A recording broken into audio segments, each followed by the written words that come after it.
నిన్న ఎమ్మెల్యే మాట్లాడిన అంశాల గురించి కూడా నేను ప్రస్తావిస్తూ ఉన్నా. మళ్ళీ చెప్తా ఉన్నా. ఏదైతే కౌరులు చెప్తా ఉన్నాడు, నేను చెప్పాను దేవుణ్ణి రాజకీయాల్లోకి లాగద్దు అని ఈ అంశాలు చెప్తున్నాడు. ఇది రాజకీయాలు కాదు, నా యొక్క నిజాయితీ, నా యొక్క సచ్చీలతని నేను నిరూపిస్తున్నా. అంటే నేను తప్పు చేయలేను అని ఎక్కడికైనా వచ్చి నేను ఒట్టేస్తాను. నేను తప్పు చేయలేదు. తప్పు చేయనప్పుడు అసలు నేను ఎందుకు భయపడాలా?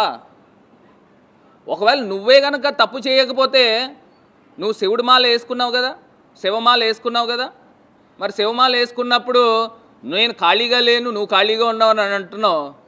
మరి నువ్వు గుడికి కూడా రాలేనంత ఖాళీయా నువ్వు? నాకు అర్థం కాల.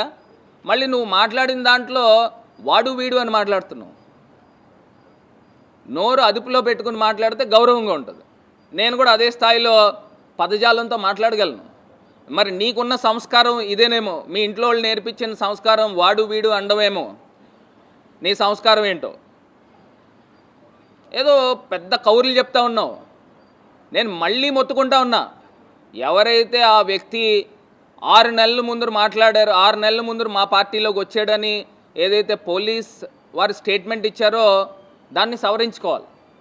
కరెక్ట్గా నెల 10 రోజుల ముందు వచ్చాడు, ఎలక్షన్స్ ముందు. మరి దానికి ఏ రకంగా మీరు ఆపాదిస్తున్నారో నాకు తెలియలే. నువ్వేదో పెద్ద ఆయన ఏదో మాట్లాడుతున్నాడనే పదాలు మాట్లాడు. ఇప్పుడు ఎలక్షన్స్ టైంలో ఒక్కొక్కళ్ళు 100 ఫోన్లు మాట్లాడతారండి. ఇప్పుడు ఈయన నాకు 100 ఫోన్లు చేయొచ్చు ఒకరోజే, లేదా ఈయన నాకు 50 ఫోన్లు చేయొచ్చు ఒకరోజే. అంత మాత్రాన నీ దగ్గర ఉన్న ఎవిడెన్స్ ఉంటే నువ్వు ఎంత పెద్ద మనిషినైనా నువ్వు బయటపెట్టు, నాకేం అభ్యంతరం లేదు. నువ్వేదో A1 A2 A3 అని మాట్లాడుతున్నావు కదా, A20 దాకా పెట్టుకోవయ్యా, ఎవడొద్దన్నాడు? ఎవిడెన్సెన్స్ ఉంటే బయట పెట్టమనే నేను చెప్తా ఉన్నా. ఇవన్నీ కాకుండా నేనేమన్నా అప్పుడు మేము ఉన్నప్పుడు గుడి దగ్గరికి నేను రమ్మన్నానా, కొబ్బరికాయలు కొట్టమన్నానా, ప్రదక్షిణాలు తిరగమన్నానా? తప్పే ఉంది. నువ్వు నీతి నిజాయితీ సచ్చీలత ఉంటే వచ్చి ప్రమాణం చేయడానికి తప్పే ఉంది. నువ్వు ఒక మాట కూడా తోలనాడి మాట్లాడు. శివుడు పారిపోతాడనే పదాలు, శివయ్య పారిపోతాడనే పదాలు ఎట్లా మాట్లాడుతున్నావు? ఏంటి అహంకారమా? నువ్వు అయ్యింది కేవలం ఒక ఎమ్మెల్యే బాబు. ఎమ్మెల్యే 4 రోజులు కాలా. ఎమ్మెల్యే అంటే ఒక ఎమ్మెల్యే 175లో నువ్వు ఒకటివి. నువ్వేదో ఒక సీఎం కిందో డిప్యూటీ సీఎం కిందో మాట్లాడుతూ ఉన్నావు. ఏదో తమరు బఫూన్ ఫేస్ చూసి ప్రజలు ఓట్లేలా. పవన్ కళ్యాణ్ గారి యొక్క చరిష్మాతో నువ్వు గెలిచావు. ఇంకా ఒక రకంగా నేను ఒక అడుగు ముందుకు వేసి చెప్పాలని అంటే, ఈ తెలుగుదేశం పార్టీ వాళ్ళందరూ కూడా ఇప్పుడు మీరు అధికారంలోకి వచ్చారనంటే పవన్ కళ్యాణ్ గారి వల్లనే వచ్చారు. ఆయనకి మీరు అందరూ కూడా గుడి కట్టి పూజ చేసుకోవాలి. మీరు ఆయన లేకపోతే మీరేం అధికారంలోకి వచ్చే సందర్భాలు ఏం లేవు, అది మర్చిపోబాకండి. అది కాకుండా చంద్రబాబు నాయుడు గారు ఇచ్చిన అబద్ధపు బూటక హామీలు, అలవి కాని హామీలు. ఇప్పుడు నాకు ఎవరైనా ఒక 10,000 జీతం ఇస్తున్నారనుకోండి, ఆ పక్కన వాడు నేను 30,000 నీకు జీతం ఇస్తానంటే మనం ఏం చేస్తాము? సరే 30,000 దగ్గరికి వెళ్తాం కదా. న్యాచురల్గానే జగనన్న నేను ఒక్కరికి అమ్మఒడి ఇస్తానంటే, చంద్రబాబు నాయుడు గారు నేను 4 ఉంటే 4, 5 ఉంటే 5కి అమ్మఒడి ఇస్తానంటే నిజంగా ప్రజలు కూడా ఆశపడ్డారు. ఇది కాకుండా ప్రతి ఇంట్లో కూడా మహిళ ఉంటే 1,500 నెల ఇచ్చేస్తాను. ఇవన్నీ కూడా ఏంటంటే హామీలు ఇచ్చుకుంటూ పోయాడు. ముందర అధికార పీఠం ఎక్కేయాలి, కుర్చీ ఎక్కేయాలి. దాని తర్వాత అవి నిలబెట్టుకుంటారా లేదా అనేది సెకండరీ.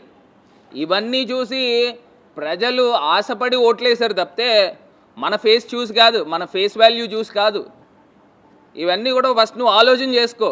అసలు నువ్వెవడో కూడా రాజమండ్రిలో ఎవరికి కూడా పెద్దగా సరిగ్గా తెలీదు. నువ్వేదో నా గురించి మాట్లాడుతున్నావు కాబట్టి మిగతా ఛానల్లోనూ వీటిల్లోనూ తమరు ఫేస్ ఏదో చూపిస్తున్నారు. మన ఏదో మన గొప్పతనమేం కాదు. నువ్వు తీసుకొని వచ్చి నా గురించి ఫేస్బుక్లో లైవ్ పెట్టావు. నిన్న కూడా మన కుర్రోళ్ళు చెప్తా ఉన్నారు. ఆ లైవ్ పెడితే ఆ లైవ్ పెట్టిన దాంట్లో 12,000 13,000 మంది చూశారంట. అదే నువ్వు పెట్టిన అరగంట తర్వాత గంట తర్వాత నేను పెట్టిన తర్వాత 5 లక్షల పై మంది చూశారు. అది నీ రేంజు, ఇది నా రేంజు. నువ్వు పెడితే 10-12 వేల మంది చూస్తున్నారు, నేను పెడితే 5 లక్షల పైమాట ప్రజలు చూస్తూ ఉన్నారు. ఏదో నువ్వు కూడా పోల్ చేసుకోవడమే. ఏదో తమరు ఫేస్ చూసి తమరేం ఇక్కడ గెలవాలా ఫస్ట్ అది తెలుసుకోండి. ఇందులో కూడా మాకు రకరకాల అనుమానాలు ఉన్నాయి. ఇలాగా నేను ఇప్పుడు ఇందాక చెప్పానుగా, వీళ్ళందరినీ చూసి ప్రజలు గమ్మున ఆశపడి ఓట్లేశారు. ఇవన్నీ కూడా గుర్తుపెట్టుకో. ఖచ్చితంగా మీ పైన ఇంకా చాలా బృహత్తరమైన బాధ్యత ఉంది. ఏం బాధ్యత అంటే, ఇప్పుడు మీరు ఏవైతే హామీలు ఇచ్చారో ఇవన్నీ కూడా నిలబెట్టుకోండి. ప్రజలు కూడా ఎదురు చూస్తూ ఉన్నారు. ఈ పాటికి అమ్మఒడి రావాలా, ఎందుకు ఇవ్వాలా? ఈ పాటికి పిల్లలకి స్కూల్ డ్రెస్సులు, యూనిఫామ్ల దగ్గర నుంచి, బ్యాగుల దగ్గర నుంచి అన్నీ ఇవ్వాలా, ఎందుకు చేయలే? విద్యా దీవెన, వసతి దీవెన, రైతు భరోసా ఇవన్నీ కూడా రావాలా? ఈ పాటికి జగనన్న ఉండి ఇవన్నీ ఎప్పుడో అకౌంట్స్లో బటన్ నొక్కి ఉండేవారు, ప్రజలకు వెళ్ళుండే. ఇవన్నీ కూడా ఇవ్వలేదుగా. ఇవాళ కూరగాయల రేట్లు ఏంటి నాయన చెప్పండి. ఏదో పెద్ద పద్యాలు చెప్పారు కదా, కూరగాయలు ఏంటి ఇవాళ? టమాటా కానీ ఉల్లిపాయ కానీ రేట్లు ఏ రకంగా ఉన్నాయి? సామాన్యులు బతకగలరా? మాటలు చెప్పాలంటే ఎన్నైనా చెప్పచ్చు. ఇప్పుడు నేను ఇక్కడ రాజమండ్రిలో డెవలప్ చేసిన కంబాల్ చెరువుని సర్వనాశనం చేశాడు. మొత్తం అక్కడ ఉన్న వాళ్ళందరూ కూడా ముక్కులు మూసుకుని వెళ్తున్నారట. నేను డెవలప్ చేసిన ఓపెన్ థియేటర్ గురించి, సుబ్రహ్మణ్య మైదానం గురించి అఖిలపక్షం వేశారు. అవన్నీ పెద్ద పనోళ్ళలాగా, పోటుగాళ్ళలాగా అందరూ తిరిగారు. అందరూ తిరిగి తీసేస్తాం, మేము వచ్చిన తర్వాత తీసేస్తాం, డబ్బులను వృధా చేస్తున్నాడు, అది ఇది అని కాకమ్మ గౌరులు చెప్పారు. కానీ ఇప్పుడు చేసింది ఏంటండి? మొన్న వరల్డ్ కప్ ఫైనల్స్ జరిగితే 1000 మంది వచ్చారు. 10,000 మంది. మనం కట్టించిన దాంట్లో 10,000 మంది వస్తే ఈ ఎమ్మెల్యేలు వాళ్ళతో పాటు కూర్చొని అక్కడ వీక్షించాడు. అది ఎవరు డెవలప్మెంట్ అయినా? నీదా నాదా? ఎన్ని కౌరులు చెప్పారు? మీ తెలుగుదేశం పార్టీ వాళ్ళు అఖిలపక్షం వేశారు. ఏమైంది అఖిలపక్షం? ఏమైంది బాబు? తీసేస్తా ఉన్నారు కదా, మరి ఎందుకు చూసావు? నిన్నటికి నిన్న కల్కి మూవీ జరిగితే ఆ వెహికల్ని తీసుకొచ్చి అక్కడ డిస్ప్లే చేశారు. ఎన్ని ఈవెంట్స్ జరుగుతూ ఉన్నాయి. ఆ డెవలప్మెంట్ నీదా నాదా? హ్యాపీ స్ట్రీట్ తీస్తావు, ఇవాళ ఉంటే 10,000 మంది పైన పేద ప్రజలు, మధ్యతరగతి ప్రజలు కుటుంబాలతో వచ్చి ఎంజాయ్ చేసేవారు. ఆడ తీసుకెళ్ళి ఆడ పెట్టావు కోట్లింగాల ఘాటు దగ్గర. ఆ ఘాటు దగ్గర ఏముంటాయి? మురికి నీళ్లు కంపు తప్పితే ఇక్కడ ఏం లేవు. అక్కడ తీసుకొచ్చి అక్కడ పెట్టా. ఎవడు వెళ్తున్నాడు? ఎవరు వెళ్ళరు. ఇప్పటికైనా బుద్ధి తెచ్చుకొని మళ్ళీ తీసుకొచ్చి బ్యాక్ టు పవిలియన్కి రా. నేనేమి క్రెడిట్ కావాలంటే తీసుకో, తప్పేం లేదు. ఇంకా కావాలంటే సలహాలు ఇస్తాను నీకు. నువ్వు వయసులో నాకు పెద్దోడో చిన్నోడో నాకు తెలీదు, సలహాలు ఇస్తాను నీకు కావాలనుకుంటే.